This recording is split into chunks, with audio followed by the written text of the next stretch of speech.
Hello student, मैं शंकर कुमार। स्वागत है आप सभी का जादूगर मैथ में। ये ज्योग्राफी है, यानी कल से 3 तारीख से यानी 3 फरवरी से आप लोगों का ज्योग्राफी है मेरे डियर साथियों। जो भी इस वीडियो पे क्लिक किए, इस वीडियो को कंप्लीट करके आप देख लीजिए। ये ज्योग्राफी में आपको जो है एक भी ऑब्जेक्टिव नहीं छूटेगा मेरे डियर साथी। ये बहुत ही इंपॉर्टेंट ऑब्जेक्टिव होने वाला है, सीधे एग्जाम में आपका ये ऑब्जेक्टिव रहेगा। ये देखिए 2021 में भी ये ऑब्जेक्टिव पूछा गया। संभववाद की अवधारणा में किस घटक को महत्वपूर्ण माना गया मेरे डियर साथियों। आप लोग कंप्लीट कर लीजिए, नहीं तो आप बाद में पछताएंगे मेरे डियर साथियों। जब इतना पढ़ लिए तो एक वीडियो को देखने में क्या होता है मेरे डियर साथियों, आपके एग्जाम में जो ये बहुत ही इंपॉर्टेंट होने वाला है। यहाँ पे दिया गया प्राकृतिक घटक है, मानवीय घटक है, ए एवं बी दोनों है, इनमें से कोई नहीं। तो आपका सही आंसर हो जाएगा मेरे डियर साथियों मानवीय घटक, ऑप्शन इसका यानी बी सही आंसर हो जाएगा। इसके बाद है दूसरा क्वेश्चन, यहाँ पे है आपके स्क्रीन पे मेरे डियर साथियों। आप लोग को ध्यान पूर्वक ध्यान केंद्रित करके वीडियो को देखना। नियतिवाद संकल्पना में किस घटक को महत्वपूर्ण माना गया है मेरे डियर साथियों। 2021 में भी ये क्वेश्चन को पूछा गया है। बहुत ही इंपॉर्टेंट क्वेश्चन होने वाला, सीधे आपके एग्जाम में पूछा जाएगा। इसका सही आंसर हो जाएगा ए एवं बी दोनों हो जाएगा, प्राकृतिक घटक और मानवीय घटक। ऑप्शन इसका जो है सी करेक्ट आंसर हो जाएगा। इसके बाद यहाँ पर है तीसरा क्वेश्चन में मेरे डियर साथियों, इस वीडियो को आपको कंप्लीट कर लेना और जिसका जिसका भी ज्योग्राफी है आप जो है शेयर कर दीजिए सभी को। निम्नलिखित में से कौन सा एक मानव भूगोल से संबंधित नहीं है। 2016 में 2020 में भी ये क्वेश्चन को पूछा गया है। तो इसका 3 का सही आंसर क्या हो जाएगा मेरे डियर साथियों। इसका सही आंसर हो जाएगा मात्रात्मक क्रांति, ऑप्शन इसका यानी बी सही आंसर हो जाएगा। फटाफट आप लोग जो है सभी को शेयर कर दीजिए, यानी 3 फरवरी से आप लोगों का ऑब्जेक्टिव ये जो है होने वाला है, बहुत इंपॉर्टेंट होने वाला है मेरे डियर साथियों। नौ निश्चयवाद के प्रवर्तक कौन है। देखिए 2013 में भी पूछा गया, 15 में, 16 में, 18 में। देखिए ये सब वायरल ऑब्जेक्टिव है मेरे डियर साथियों, ये सब वायरल ऑब्जेक्टिव है, छूट जाएगा बाद में आप पछताएंगे। वायरल ऑब्जेक्टिव है मेरे डियर साथियों, बिलीव कीजिए आप लोग। 4 का सही आंसर हो जाएगा आपका, यानी टेलर हो जाएगा, ऑप्शन इसका बी सही आंसर हो जाएगा। इसके बाद यहाँ पर दिया किसने कहा मानव प्रकृति का दास है। मानव जो है प्रकृति का दास है मेरे डियर साथी, किसने कहा। 5 का सही आंसर हो जाएगा। जिसका भी ज्योग्राफी है जल्दी से आप लोग जो है रट लीजिए, जो रटेगा वही एग्जाम में डटेगा, जो रटेगा वही एग्जाम में डटेगा। 5 का सही आंसर हो जाएगा, यानी एलन सैंपल, ऑप्शन इसका यानी सी करेक्ट आंसर हो जाएगा। चलिए जो रटेगा एग्जाम में वही डटेगा। चलिए इसके बाद यहाँ पे मानव भूगोल का जनक किसे कहा जाता है। ये 2015 में भी पूछा गया था, मानव भूगोल का जनक किसे कहा जाता है। जल्दी से बताइए। 6 का सही आंसर क्या हो जाएगा, रेट जेल हो जाएगा, ऑप्शन इसका डी सही आंसर हो जाएगा। इसके बाद यहाँ पर देख लेते हैं ज्योतिग्राफिया जनरल सी के लेखक कौन है मेरे डियर साथियों। 2012 में भी ये क्वेश्चन को पूछा गया था। ये वायरल खाली ऑब्जेक्टिव आपके लिए लेकर के आए हैं, जो कि ये इंपॉर्टेंट ऑब्जेक्टिव होने वाला आपके सीधे एग्जाम में रहेगा 100%। 7 का सही आंसर आपका हो जाएगा वारेनियर, ऑप्शन जो है इसका यानी बी सही आंसर हो जाएगा मेरे डियर साथियों। इसके बाद यहाँ पे है एंथ्रोपोजोग्राफी नामक पुस्तक के लेखक कौन है मेरे डियर साथियों। जल्दी से बताइए इसका सही आंसर। 8 का सही आंसर आपको बताना है। चलिए आप आंसर देते जाइए, आंसर देने से आपका प्रैक्टिस हो जाएगा। 8 का सही आंसर हो जाएगा रेड जेल, ऑप्शन इसका यानी ए सही आंसर हो जाएगा। इसके बाद यहाँ पे देखिए संभववाद शब्द का प्रयोग सर्वप्रथम किस फ्रांसीसी विद्वान ने किया। जल्दी से बताइए मेरे डियर साथियों, अगर आप पढ़े हैं तो इसका आंसर दे सकते हैं। 9 का सही आंसर क्या हो जाएगा, इसका आंसर हो जाएगा लुसियन फैब्रे, ऑप्शन इसका बी सही आंसर हो जाएगा। फटाफट आप जो है शेयर कर दीजिए सभी दोस्तों में, फ्रेंड सर्किल में। मानव भूगोल क्रियाशील मानव और अस्थायी पृथ्वी के परिवर्तनशील संबंधों का अध्ययन है, ये किसने कहा मेरे डियर साथियों। जल्दी से बताइए। 10 का सही आंसर आपका हो जाएगा टेलर हो जाएगा। टेलर नहीं होना चाहिए, आंसर जो है आपका जो है मेरे डियर साथियों कुमारी सैंपल हो जाएगा, कुमारी सैंपल, ऑप्शन इसका सी आंसर हो जाएगा। ठीक है, जितने भी स्टूडेंट इस वीडियो को देख रहे हैं ज़्यादा से ज़्यादा आप लोग शेयर कीजिए। निम्नलिखित में से कौन सा एक भौगोलिक सूचना का स्रोत नहीं है। जो भी ज्योग्राफी का एग्जाम देने जा रहे हैं कल, यानी ये ऑब्जेक्टिव क्लियर करके ही जाइएगा। 11 का सही आंसर क्या हो जाएगा, चंद्रमा से चट्टानी पदार्थों के नमूने, ऑप्शन इसका यानी बी सही आंसर हो जाएगा। ये वायरल ऑब्जेक्टिव आपको कोई नहीं बताया होगा मेरे डियर साथियों, जल्दी से आप कंप्लीट कर लीजिए। निम्नलिखित कथनों में से कौन सा एक भूगोल का वर्णन नहीं करता। तो ये ऑप्शन इसका सही बताना आपको। 12 का सही आंसर आपका हो जाएगा द्वैधता पर आश्रित, ऑप्शन इसका यानी सी सही आंसर हो जाएगा। चलिए इसके बाद यहाँ पर दिया गया है आधुनिक मानव भूगोल के जनक है, आधुनिक मानव भूगोल के जनक है मेरे डियर साथियों। 13 का सही आंसर क्या हो जाएगा, फ्रेडरिक रेटजेल हो जाएगा, ऑप्शन इसका यानी ए सही आंसर हो जाएगा। इसके बाद यहाँ पे नियतिवाद के विचारक कौन थे, नियतिवाद के विचारक कौन थे मेरे डियर साथियों, जल्दी से बताइए। 14 का सही आंसर आपका हो जाएगा इनमें से सभी, इनमें से सभी यानी ये भी हो जाएगा, ई कांट हो जाएगा, हम्बोल्ट हो, रीटर, ये यानी तीनों हो जाएगा। इसके बाद यहाँ पे है देखिए, कह रहा निम्नलिखित में कौन एक लोगों और पर्यावरण के बीच अन्योन्य क्रिया का सर्वाधिक महत्वपूर्ण कारक है। तो इसका सही आंसर क्या हो जाएगा, 15 का सही आंसर मेरे डियर साथी हो जाएगा आपका आंसर मानव बुद्धिमत्ता हो जाएगा, ऑप्शन इसका यानी ए सही आंसर हो जाएगा।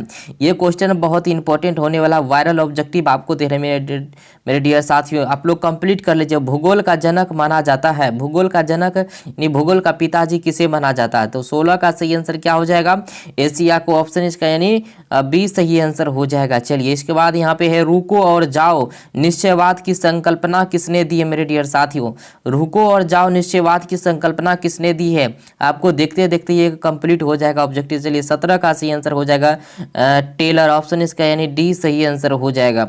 इसके बाद यहाँ पे दिया गया व्यवहारिक भूगोल, राजनीतिक भूगोल, आर्थिक भूगोल अथवा सामाजिक भूगोल कौन से भूगोल के उपक्षेत्र हैं, ये क्वेश्चन को कई बार आपको पूछा गया मेरे डियर साथियों। 18 का सही आंसर आपका क्या हो जाएगा, यानी मानव भूगोल, ऑप्शन इसका यानी सी करेक्ट आंसर हो जाएगा। आप लोग जितने भी स्टूडेंट ज्योग्राफी का एग्जाम देने जा रहे हैं इस क्वेश्चन को जरूर एक बार जो है देख लीजिए। मैक्सिको में स्थानांतरित कृषि की प्रथा को कहते हैं, क्या कहते हैं मेरे डियर साथी, मैक्सिको में स्थानांतरित कृषि की प्रथा को कहते हैं, क्या कहते हैं। 19 का सही आंसर क्या हो जाएगा मेरे डियर साथियों, मिलिया हो जाएगा, ऑप्शन इसका बी सही आंसर हो जाएगा। इसके बाद यहाँ पे दिया गया है मानव भूगोल विचारकों के विकास की अभिव्यंजना है, ना कि भौगोलिक विज्ञान के विस्तार और खोज का कोई तत्कालिक परिणाम है। यह परिभाषा किसने दी मेरे डियर साथियों, जल्दी से बताइए। यह परिभाषा जो दिया था 20 नंबर का सही आंसर हो जाएगा विडाल डी ला ब्लास ने, ऑप्शन इसका यानी बी सही आंसर, विडाल डी ला ब्लास ने, ऑप्शन बी इसका आंसर हो जाएगा। चलिए इसके बाद यहाँ पे है 1990 का दशकू भूगोल के किस उपागम के लिए जाना जाता है, यहाँ पे कह रहा है 1990 का दशकू भूगोल के किस उपागम के लिए माना जाता है मेरे डियर साथियों। 21 नंबर का सही आंसर क्या हो जाएगा मेरे डियर साथियों, आधुनिकवाद, आधुनिकतावाद हो जाएगा, ऑप्शन इसका यानी बी सही आंसर हो जाएगा। ये ऑब्जेक्टिव को क्लियर ही कर लीजिएगा, नहीं तो बाद में आपको पछताने के सिवा कुछ नहीं मिलेगा मेरे डियर साथियों। यहाँ पर दिया गया निम्न में से कौन एक जनसंख्या परिवर्तन के कारक नहीं है मेरे डियर साथियों, 2016 में भी ये क्वेश्चन को पूछा गया है। ये सब वायरल ऑब्जेक्टिव आपको दे रहे हैं मेरे डियर साथियों। एक का सही, इसका सही आंसर क्या हो जाएगा मेरे डियर साथियों, प्रवास हो जाएगा, प्रवास नहीं आवास होना चाहिए, क्योंकि यहाँ पे कह रहा है कौन एक जनसंख्या परिवर्तन के कारक नहीं है, आवास है, क्या है आवास, ऑप्शन इसका बी आंसर हो जाएगा। इसके बाद यहाँ पर देख लेते हैं निम्न में कौन सा एक विरल जनसंख्या वाला क्षेत्र है, विरल जनसंख्या वाला क्षेत्र, ये 2016 में भी पूछा गया है, सब वायरल ऑब्जेक्टिव आपका मेरे डियर साथियों। इसका हो जाएगा ध्रुवीय प्रदेश, ऑप्शन इसका यानी ए सही आंसर हो जाएगा। इसके बाद यहाँ पर दिया गया मेरे डियर साथियों प्रतिकर्ष और अपकर्ष कारक उत्तरदायी हैं, ये 16 में भी पूछा है, 2016 में भी पूछा गया मेरे डियर साथियों। 3 का सही आंसर आपका हो जाएगा प्रवास के लिए, ऑप्शन इसका यानी ए सही आंसर हो जाएगा प्रवास के लिए। इसके बाद दिया गया है ब्लास निम्नलिखित में से किस भौगोलिक अवधारणा से संबंधित है, जल्दी से बताइए, ब्लास निम्नलिखित में से किस भौगोलिक अवधारणा से संबंधित है मेरे डियर साथियों। इसका सही आंसर 4 का आपका हो जाएगा संभववाद, ऑप्शन इसका बी सही आंसर हो जाएगा। आप लोग को ध्यान केंद्रित करके अच्छा से वीडियो को देखना है मेरे डियर साथियों, नहीं तो आपको जो है ये पछताने के सिवा आपको कुछ नहीं मिलेगा। निम्नलिखित में से कौन एक महाद्वीपीय जनसंख्या वृद्धि सर्वाधिक है, जो भी ऑब्जेक्टिव हम जो है शुरू से कराते आ रहे हैं वही सब ऑब्जेक्टिव आपके एग्जाम में मैच करता है। चलिए 2009 में भी पूछा गया, 2011, 2015, 2019 में भी पूछा गया, सब वायरल ऑब्जेक्टिव है। 5 का सही आंसर आपका हो जाएगा मेरे डियर साथियों एशिया हो जाएगा, ऑप्शन इसका यानी ए सही आंसर हो जाएगा। इसके बाद यहाँ पर देख लेते हैं किस वर्ष विश्व की मानव संख्या 6 अरब है, जल्दी से बताइए, 2013 में भी पूछा गया है, किस वर्ष विश्व की मानव संख्या 6 अरब यहाँ पे था। चलिए 1750 ईस्वी में, 1975 ईस्वी में, 1830 ईस्वी में, 1999 ईस्वी में। जल्दी से बताइए इसका सही आंसर मेरे डियर साथियों फटाफट से। 6 का सही आंसर क्या हो जाएगा? डी आंसर हो जाएगा, 1999 ईस्वी में। ऑप्शन इसका डी सही आंसर हो जाएगा। इसके बाद यहाँ पे दिया है किस द्वीप में सर्वाधिक जनसंख्या घनत्व पाया जाता है? क्या कहा? किस द्वीप में सर्वाधिक जनसंख्या घनत्व पाया जाता है? इसका सही आंसर आपको बताना है। 7 का सही आंसर क्या हो जाएगा मेरे डियर साथियों? 7 का आंसर हो जाएगा जावा। ऑप्शन इसका यानी ए सही आंसर हो जाएगा। ये सब ऑब्जेक्टिव आपके एग्जाम में पूछने वाला है मेरे डियर साथियों। चलिए, सर्वाधिक सड़क घनत्व और सबसे अधिक वाहनों की संख्या निम्नलिखित में से किस महादेश में है मेरे डियर साथियों? तो इसका सही आंसर 8 का आपका हो जाएगा मेरे डियर साथियों, इसका उत्तरी अमेरिका हो जाएगा। ऑप्शन इसका यानी ए सही आंसर हो जाएगा। इसके बाद यहाँ पर दिया गया जनसंख्या वितरण को प्रभावित करने वाले कारकों में सबसे महत्वपूर्ण कारक कौन है मेरे डियर साथियों? जल्दी से बताइए। 2010 में, 2021 में भी ये क्वेश्चन को लिया गया है। चलिए, 9 का सही आंसर आपका हो जाएगा मेरे डियर साथियों, क्या हो जाएगा? जलवायु हो जाएगा। क्या हो जाएगा? जलवायु। ऑप्शन इसका डी सही आंसर हो जाएगा।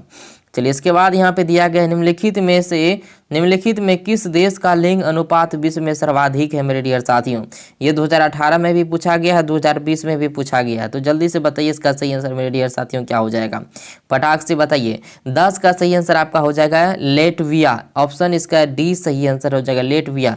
इसके बाद नेक्स्ट में चलते हैं। चीन की आबादी है, चीन की आबादी मेरे डियर साथियों जल्दी से बताइए। चीन की आबादी है 11 का सही आंसर हो जाएगा, 1.3 अरब चीन की आबादी। ऑप्शन इसका सी आंसर हो जाएगा।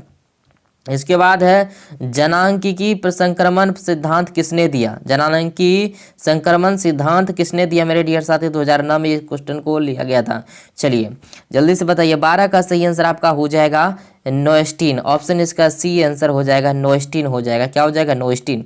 इसके बाद यहाँ पे दिया गया है निम्न में से कौन सघन जनसंख्या वाला क्षेत्र है? सघन जनसंख्या वाला क्षेत्र है। 2009 में भी पूछा गया है, 2019 में, 2021 में। ये सब वायरल ऑब्जेक्टिव है मेरे डियर साथियों, ये आपके सीधे एग्जाम में रहेगा। 13 का सही आंसर आपका हो जाएगा।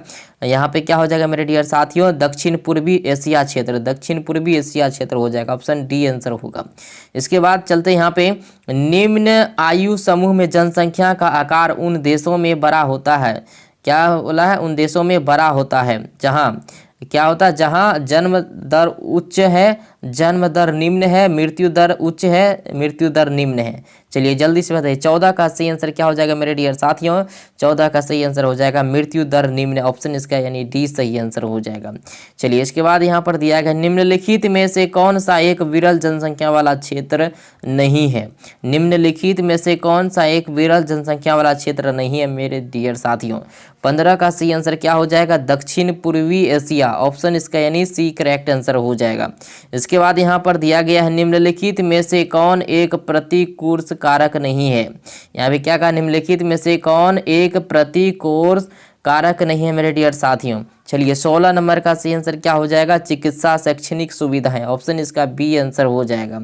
इसके बाद यहाँ पर दिया गया है सबसे अधिक जनसंख्या वाला महाद्वीप कौन है? सबसे अधिक जनसंख्या वाला महाद्वीप कौन है? जल्दी से बताइए। 17 का सही आंसर क्या हो जाएगा मेरे डियर साथियों? इसका एशिया हो जाएगा। ऑप्शन इसका यानी सी करेक्ट आंसर हो जाएगा। जिसका भी ज्योग्राफी का एग्जाम मेरे डियर साथी लूट लीजिए जितना लूटना है। चलिए, जो इस चैनल से जुटेगा वो एग्जाम में लूटेगा, जो रटेगा वही एग्जाम में डटेगा। चलिए, निम्नलिखित में से कौन सा एक जो है तथ्य नहीं है? निम्नलिखित में से कौन सा एक तथ्य नहीं है मेरे प्यारे साथियों, मेरे डियर साथियों? 18 का सही ऑप्शन हो जाएगा आपका 5 अरब से 6 अरब तक बढ़ने में जनसंख्या को 100 वर्ष लगे। ऑप्शन इसका यानी सी सही आंसर हो जाएगा। इसके बाद यहाँ पे दिया गया विश्व के किस महाद्वीप में 90% जो है अधिक आबादी नगई है? चलिए, यहाँ पे क्या कह रहा है मेरे डियर साथियों? विश्व के किस महाद्वीप में 90% से अधिक आबादी नग्य है? जल्दी से बताइए मेरे डियर साथियों इसका सही आंसर होना है। इसका सही आंसर हो जाएगा आपका उत्तर अमेरिका। ऑप्शन इसका यानी ए सही आंसर हो जाएगा। जो भी इस ऑब्जेक्टिव को छोड़ेगा, जो इस वीडियो को देख के भागेगा, उसका जो है ऑब्जेक्टिव बहुत सारा ऑब्जेक्टिव छूट जाएगा, क्योंकि ये सब वायरल ऑब्जेक्टिव है मेरे डियर साथियों। भारत में 1 हेक्टेयर कृषि भूमि पर कितने व्यक्ति आश्रित हैं मेरे डियर साथियों? क्या कह रहा है यहाँ पे सुनिए। कह रहा है कि भारत में 1 हेक्टेयर कृषि भूमि पर कितने व्यक्ति आश्रित हैं? जल्दी से बताइए मेरे डियर साथियों। 20 का सही आंसर आपका हो जाएगा 5। ऑप्शन इसका जो है ए सही आंसर हो जाएगा। इसके बाद यहाँ पे जो है रूस को छोड़कर यूरोप के 40 स्वतंत्र देशों में सम्मिलित रूप से कितने लोग रहते हैं? जल्दी से बताइए मेरे डियर साथियों। चलिए देखते हैं कि इसका आंसर कौन कौन दे पाते हैं। इसका सही आंसर हो जाएगा 50 करोड़। क्या हो जाएगा? 50 करोड़। ठीक है। इसके बाद यहाँ पर दिया गया है भारत की वार्षिक जनसंख्या वृद्धि दर कितनी है? मेरे डियर साथियों, जो ऑब्जेक्टिव को छोड़ेगा वो जो है बहुत ऑब्जेक्टिव उसका छूटेगा एग्जाम में। भारत की वार्षिक जनसंख्या वृद्धि दर कितनी है? जल्दी से बताइए। 22 का सही आंसर आपका हो जाएगा 1.7। ऑप्शन इसका यानी बी सही आंसर हो जाएगा। चलिए इसके बाद यहाँ पर दिया गया है जर्मनी की वार्षिक जनसंख्या वृद्धि दर कितनी है? यहाँ पे क्या कह रहा मेरे डियर साथियों? जर्मनी की वार्षिक जनसंख्या वृद्धि दर कितनी है? 23 का सही ऑप्शन आपको हो जाएगा मेरे डियर साथियों, -0.1 है। -0.1 है। ऑप्शन इसका सी आंसर हो जाएगा। जो भी बच्चा का ऑब्जेक्टिव यहाँ पे कंप्लीट हो गया है, नेक्स्ट वीडियो का आपको इंतजार करना। सब्जेक्टिव भी चाहिए, वो भी हमें जो है कमेंट करके आप लोग बता दीजिए। जो सब्जेक्टिव आपको बताएंगे वो सब्जेक्टिव 100% आपके एग्जाम में लड़ेगा। विश्व में सर्वाधिक जनसंख्या केंद्रित है। विश्व में सर्वाधिक जनसंख्या केंद्रित है मेरे डियर साथियों, जल्दी से बताइए। 24 का सही आंसर आपका हो जाएगा मैदानों में। ऑप्शन जो है इसका यानी सी सही आंसर हो जाएगा। जो रटेगा वही एग्जाम में डटेगा मेरे डियर साथियों। चलिए दक्षिण पूर्वी एशिया में जनसंख्या केंद्रित है। दक्षिण पूर्वी एशिया में जनसंख्या केंद्रित है। तो 25 का सही आंसर आपका हो जाएगा नदी घाटियों के उच्च भागों में। ऑप्शन इसका यानी डी करेक्ट आंसर हो जाएगा। मेरे डियर साथियों एक बात कमेंट में जो है सुन लीजिए ध्यान से। देखिए जादूगर मैथ सर्च करना है टेलीग्राम में जाकर के। अगर पीडीएफ लेना चाहते तो वहाँ पे पीडीएफ आपको फ्री में मिल रहा है। अभी एग्जाम के समय में बच्चे के लिए जो है पीडीएफ हम फ्री कर दिए। पीडीएफ जाइए, आप वहाँ से पीडीएफ भी ले सकते हैं। और इस ऑब्जेक्टिव को छोड़ना मत, नहीं तो बाद में आपको पछताना पड़ेगा। और अगले वीडियो में मिलते हैं, एक वीडियो और आपको मिलेगा।